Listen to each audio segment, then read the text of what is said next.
The forest was thick with fog and silence when James first found the creature. As a wanderer passing through the outer provinces of the Zari Empire, he'd grown accustomed to solitude. But something about this moment felt different, fateful, even. The strange beast lay curled beneath a fallen tree, its silver fur matted with blood, breathing shallow and labored. 6 legs, a long sweeping tail, and silver eyes that flickered open when he stepped closer. It was unlike anything he'd ever encountered. Most travelers would have hurried past, fearful of the unknown, but James felt an inexplicable pull toward the wounded creature, as if some invisible thread connected their destinies. "Easy now," he whispered, kneeling slowly. The beast growled low, but weakness kept it from lifting its magnificent head. One leg was twisted unnaturally, and dried blood smeared its flank. Despite its fearsome appearance, sharp claws and fangs that could easily tear a man apart, something in those silver eyes spoke of intelligence, of a soul in pain. James made his choice without hesitation. He tore his traveling cloak into strips, fashioned a crude splint, and offered water from his flask. The beast drank with cautious movements, never breaking eye contact, as if trying to understand this human's intentions. Through the night, James kept vigil beside the wounded creature. He found himself talking softly, sharing stories of his travels, feeling less alone than he had in months. There was something almost mystical about the beast's presence, as if it carried secrets of a world far grander than his simple wanderer's existence. The next morning, driven by determination he couldn't fully explain, James built a stretcher from branches and rope. The long, slow journey back to his camp became a pilgrimage of sorts. The beast never struggled, simply watched him with those luminous eyes that seemed to hold depths of ancient wisdom. Over the following days, James nursed his patient with tender care. He fed it cooked meat, cleaned its wounds, and spoke to it, as he would a dear friend. The creature, which he'd begun calling Grey Fong, never attacked, never tried to flee. Instead, a bond formed between them, wordless but profound. By the 5th day, Grey Fong stood on his own. By the 7th, he began, following James through the forest. There was something remarkably gentle about the beast beneath his fierce exterior, like he understood not just that James had helped him, but that James had chosen to care when he could have simply walked away. They moved together through the woods, quiet and companionable. Grey Fong was more than an animal. He was a presence, always watching, always listening, as if he carried the weight of responsibility James couldn't yet comprehend. James had never felt such kinship with another being. In Grey Fong's silver eyes he saw loyalty, intelligence, and something that made his heart race with possibilities he dared not name. He'd saved a life, but somehow felt as though his own had been transformed in return. Little did James know that his act of simple kindness had set in motion events that would change everything, that the beast he'd rescued was no ordinary creature, and that his own humble life was about to intersect with nobility, duty, and a love that would challenge everything he thought he knew about his place in the world. 3 weeks of peaceful wandering ended abruptly at the edge of a burned village. Zari soldiers moved through the ruins like shadows, their armor gleaming despite the soot and ash. James instinctively kept to the forest's edge, Grey Fong silent beside him.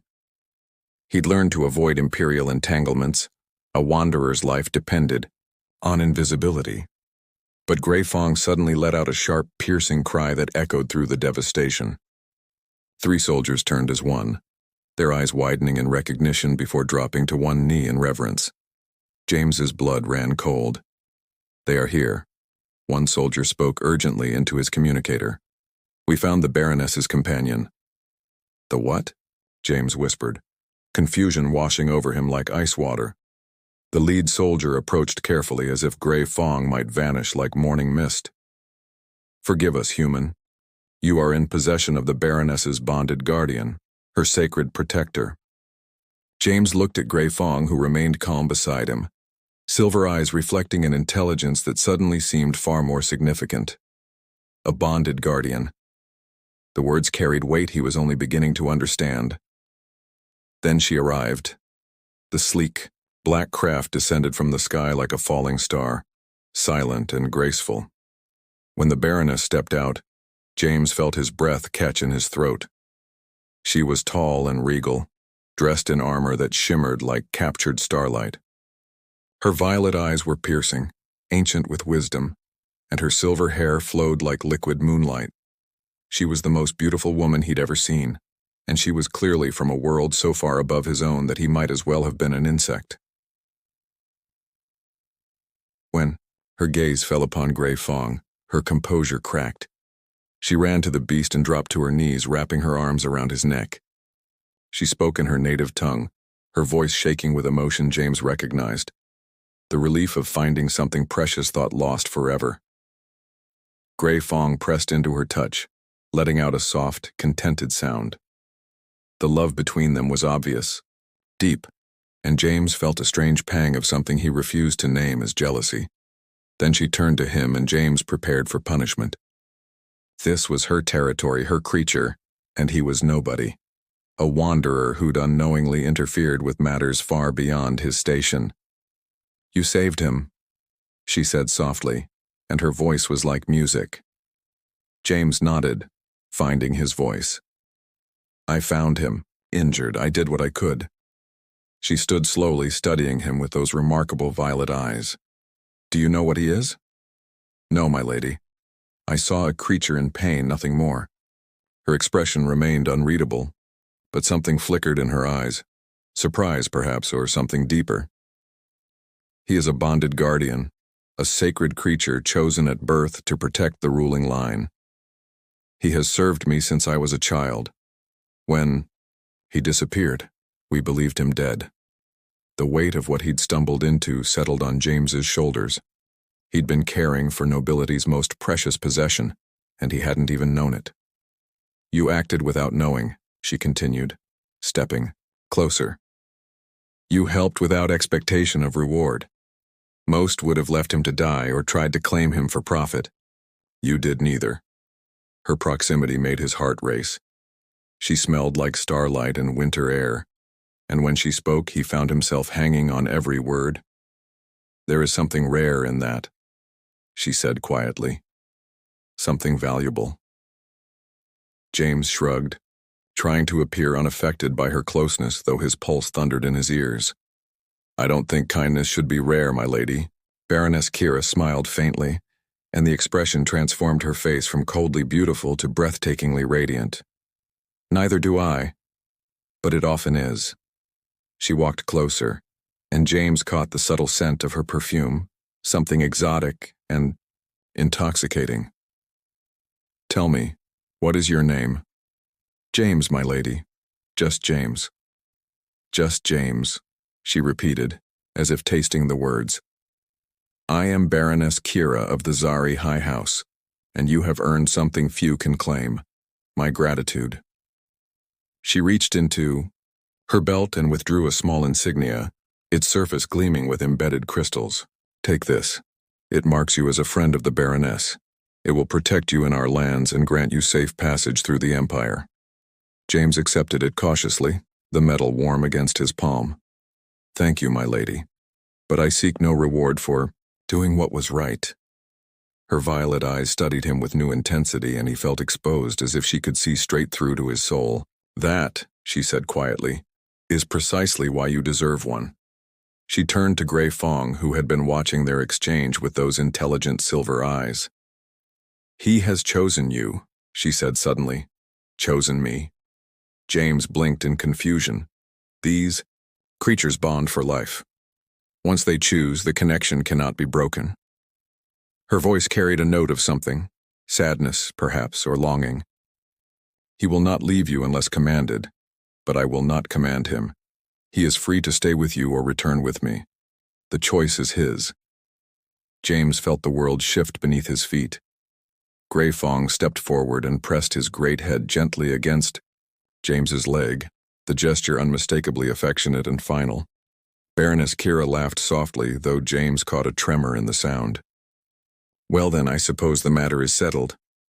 "My lady, I cannot," James began, overwhelmed by the magnitude of what was happening. You can, she interrupted gently. And you will. Grey Fong has made his choice, and I honor it. She paused, studying James with an expression he couldn't read. Perhaps he sees something in you that others have missed. The air between them crackled with unspoken tension. James found himself drowning in her violet gaze, wondering what she saw when she looked at him. Did she see just a humble wanderer or something more? If ever you need shelter or aid, she continued, her voice softer now, almost intimate, show that insignia. You will not be refused. She turned to leave, then paused. Where will you go now, just James? I don't know, he admitted. I never plan that far ahead. Perhaps, she said carefully, your wandering days need not be solitary anymore. The words hung in the air like a promise, or an invitation. Their eyes met and held.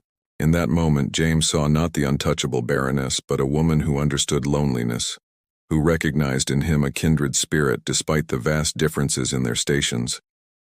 Perhaps not, he agreed quietly. She smiled, a real smile this time, warm and genuine. Until we meet again, James the Kind. 3 months had passed since their encounter, and James found his thoughts returning to Baroness Kira with troubling frequency. He and Grey Fong had settled into a comfortable rhythm of travel, but something had changed. The wanderer's life, that once satisfied him, now felt incomplete, as if he were searching for something he couldn't name. Grey Fong seemed to sense his restlessness.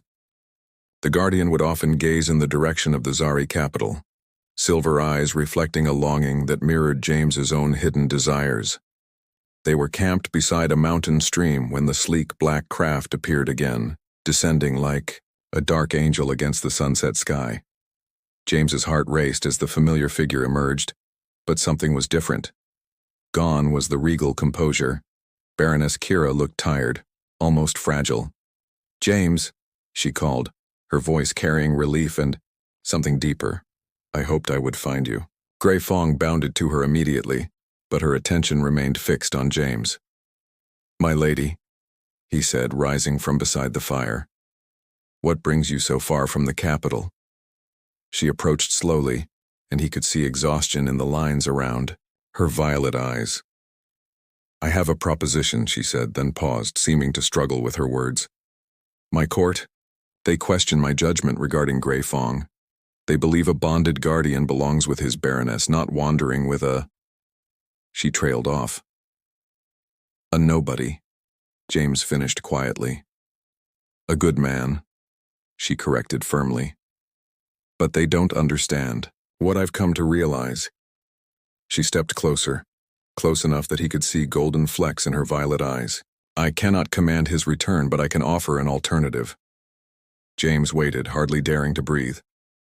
Stay at court, she said simply, as my advisor, my expert on matters requiring unconventional wisdom. Her cheeks flushed slightly. It would satisfy the council's concerns while allowing Grey Fong to remain with the one he's chosen. My lady, I know nothing of court politics or, you know kindness, she interrupted. You understand loyalty without expectation of reward.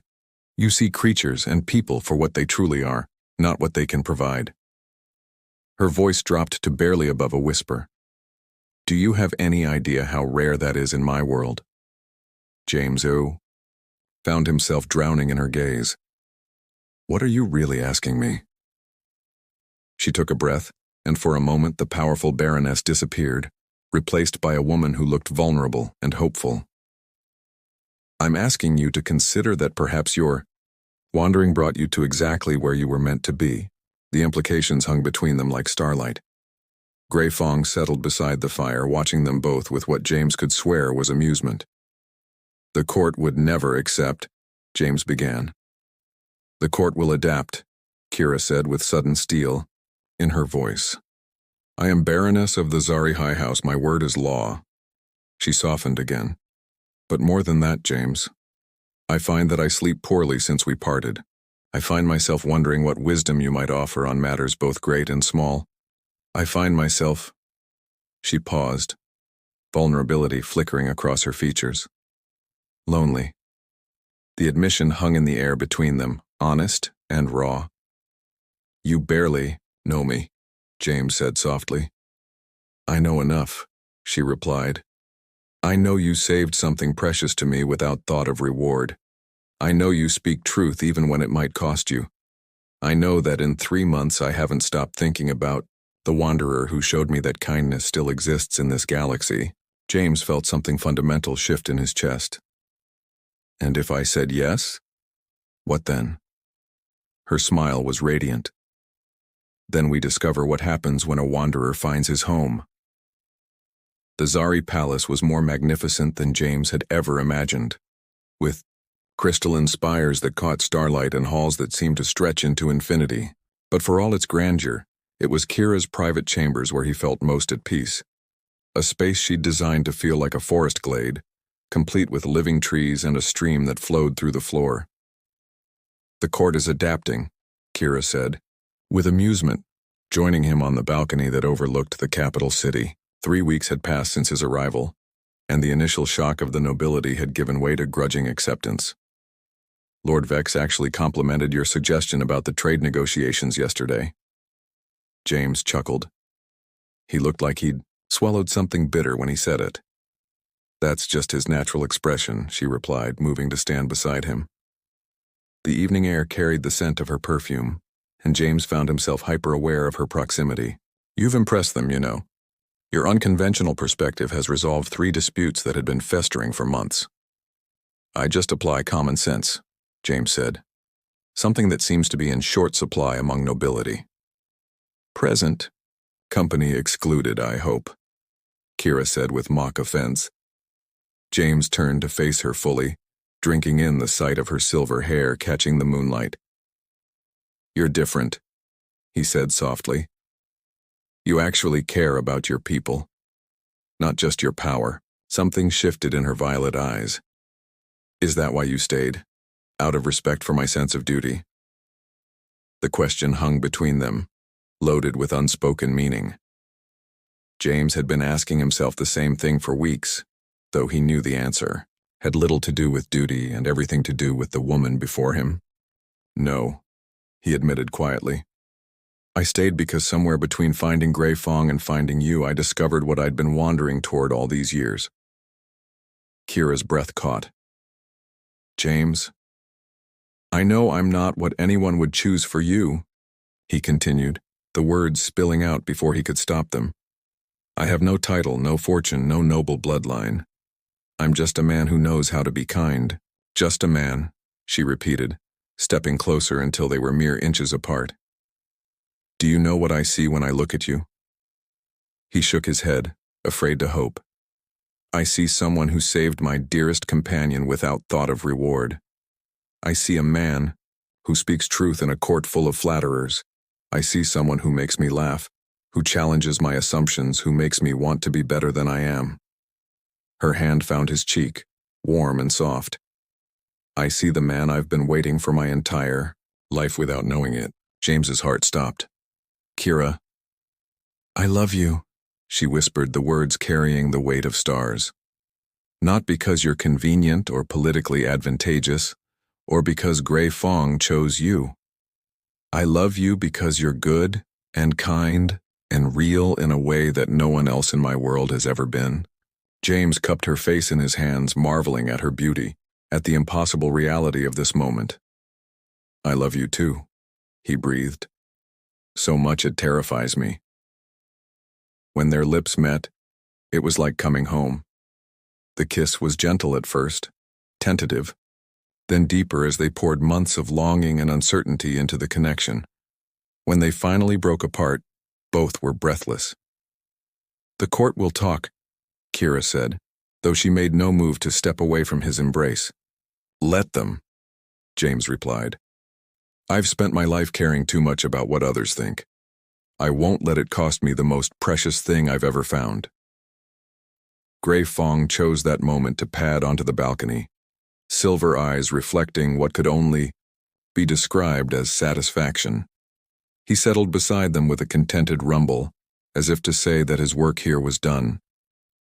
Kira laughed, the sound like music in the night air. I think he planned this all along. James scratched behind the guardians, ears earning a pleased chuff. Intelligent creatures bonded guardians. Very, Kira agreed, leaning into James's embrace. They know true bonds when they see them. As they stood together under the stars, James reflected on the strange turns his life had taken. He'd been a wanderer with no destination, and now he'd found not just a home, but a love that transformed everything. The life debt he'd thought the Baroness owed him had become something far more precious, a debt of the heart, freely given and joyfully received. No more wandering? Kira asked softly. James kissed the top of her head, breathing in her scent. No more wandering. I've found exactly where I belong. In the distance, the city sparkled like fallen stars, and three beings, human, Baroness, and Guardian, settled into the rhythm of a bond that would last lifetimes.